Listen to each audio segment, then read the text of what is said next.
அல்லாஹும்ம அலைக பி குரைஷ்.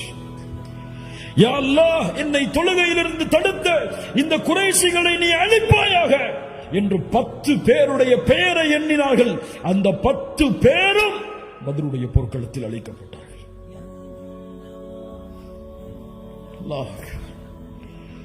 சாதாரண நிகழ்வுகள் அல்ல கண்ணியத்துக்குரியவர்களே.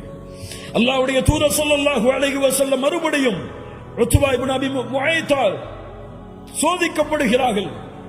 ஹரமில் நின்று தொழுது கொண்டிருக்கும் பொழுது ஒரு போர்வை எடுத்து வந்து அல்லாஹ்வுடைய தூதருடைய கழுத்தை நெருக்குகிறார். முஹம்மது ரசூலுல்லாஹ், நான் சொல்லுவது இமாமுல் அன்பியா இமாமுல் அத்கியா, கழுத்தில் தளம்புகள் பதிகின்றது. அபூபக்கர் ரலியல்லாஹு அன்ஹு வந்து அதை தட்டிவிட்டு சொன்னார்கள், தக்துலூன ரஜுலன் யகூல ரப்பி அல்லாஹ், அல்லாஹ் ரப் என்று சொல்வதால் ஒரு மனிதரை நீங்கள் கொலை செய்ய போகிறீர்களா? முஹம்மது ரசூலுல்லாஹ் ஸல்லல்லாஹு அலைஹி வஸல்லம் ஒரு முறை வீதியிலே நடந்து சென்று கொண்டிருக்கும் பொழுது அபூ தாலிபுடைய மரணத்திற்கு பிறகு நடந்து சென்று கொண்டிருக்கும் பொழுது குறைஷி காஃபிர்கள் எல்லோரும் அல்லாஹ்வுடைய தூதரின் மீது மண்ணை வீசுகிறார்கள்.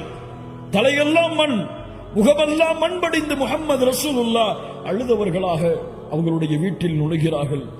அப்போது அவர்களுடைய பிள்ளை பார்த்தார்கள். அல்லாஹ்வுடைய தூதரே என்று அழ ஆரம்பித்தார்கள். எங்களுடைய தந்தையே இந்த நிலைமையா உங்களுக்கு என்று. அல்லாஹ்வுடைய தூதர் முஹம்மது ரசூலுல்லாஹ் ஸல்லல்லாஹு அலைஹி வஸல்லம் சொன்னார்கள், லா தபகி, அழாதே, அல்லாஹ் அவனுடைய தூதரை நிச்சயமாக பாதுகாப்பான்.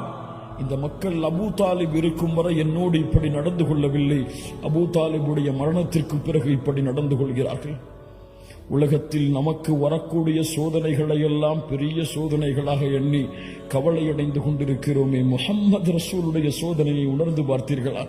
பிறக்கும் பொழுதே தந்தை கிடையாது, பிறந்த சில ஆண்டுகளில் தாயுடைய மரணம், யாருடைய வளர்ப்பில் வந்தார்களோ அந்த அபூ தாலிபும் மரணம், யாரை தன்னுடைய உலக வாழ்வில் அதிகமாக நேசித்தார்களோ ஹதீஜா ரலியல்லாஹு அன்ஹா அவர்களுடைய மரணம், பிறக்கின்ற ஆண் குழந்தைகள் எல்லாம் மரணம், பெண் குழந்தைகள் சிலரும் மரணம். சுப்ஹானல்லாஹ்.